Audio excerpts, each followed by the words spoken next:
True happiness is to enjoy the present, without anxious dependence upon the future.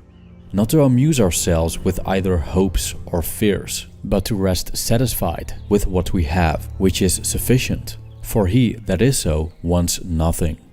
The greatest blessings of mankind are within us and within our reach. A wise man is content with his lot, whatever it may be, without wishing for what he has not. Suppose that you hold wealth to be a good. Poverty will then distress you, and, which is most pitiable, it will be an imaginary poverty. For you may be rich, and nevertheless, because your neighbor is richer, you suppose yourself to be poor, exactly by the same amount in which you fall short of your neighbor. There are more things, Lucilius, likely to frighten us than there are to crush us. We suffer more often in imagination than in reality. I may become a poor man. I shall then be one among many. I may be exiled. I shall then regard myself as born in the place to which I shall be sent. They may put me in chains. What then? Am I free from bonds now? Behold this clogging burden of a body to which nature has fettered me.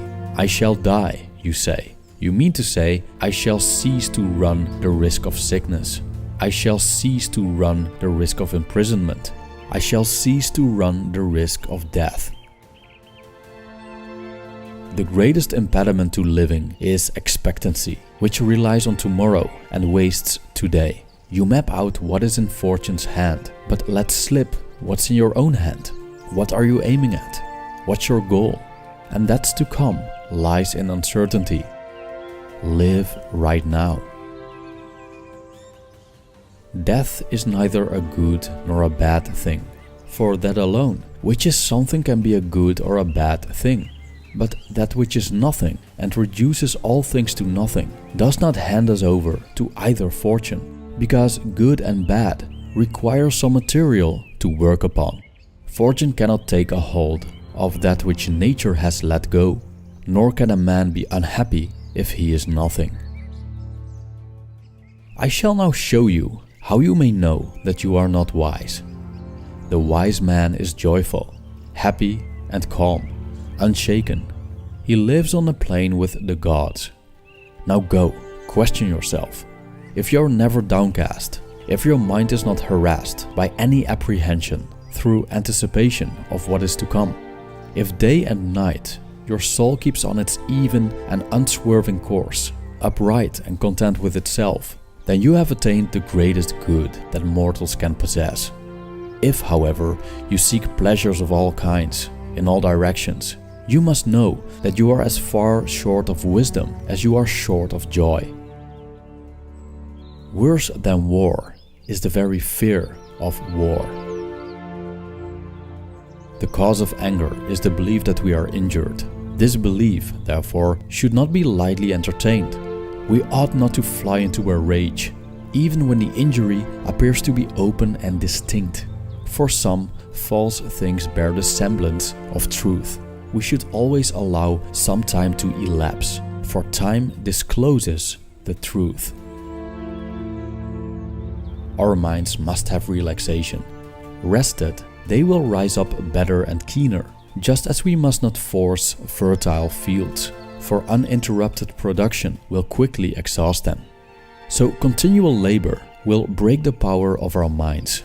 They will recover their strength, however, after they have had a little freedom and relaxation. Nothing lasts forever. Few things even last for long. All are susceptible of decay in one way or another. Moreover, all that begins also ends. The shortest way to wealth is through the contempt of wealth. Thus I remember the great orator Asinius Pollio would not attend to any business after the 10th hour. He would not even read letters after that time, for fear some new trouble should arise. But in those 2 hours, used to get rid of the weariness which he had contracted during the whole day. Some rest in the middle of the day and reserve some light occupation for the afternoon. Our ancestors too forbade any new motion to be made in the Senate after the 10th hour. Soldiers divide their watches, and those who have just returned from active service are allowed to sleep the whole night undisturbed. We must humor our minds and grant them rest from time to time, which acts upon them like food and restores their strength. It's not the man who has too little, but the man who craves more that is poor. Yet it is better to accept public morals and human vices calmly without bursting into either laughter or tears. For to be hurt by the sufferings of others is to be forever miserable, while to enjoy the sufferings of others is an inhuman pleasure, just as it is a useless piece of humanity to weep and pull a long face because someone is burying his son. If you would put off all worry, assume that what you fear may happen will certainly happen in any event. Whatever the trouble may be, measure it in your own mind and estimate the amount of your fear. You will thus understand that what you fear is either insignificant or short-lived. We should choose for our friends men who are, as far as possible, free from strong desires. For vices are contagious and pass from a man to his neighbor and injure those who touch them. I find in the writings of our Hecato that the limiting of desires helps also to cure fears. Cease to hope, he says, and you will cease to fear.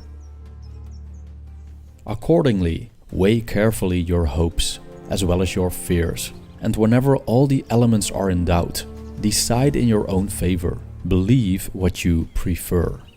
And if fear wins a majority of the votes, incline in the other direction anyhow and cease to harass your soul, reflecting continually that most mortals, even when no troubles are actually at hand or are certainly to be expected in the future, become excited and disquieted.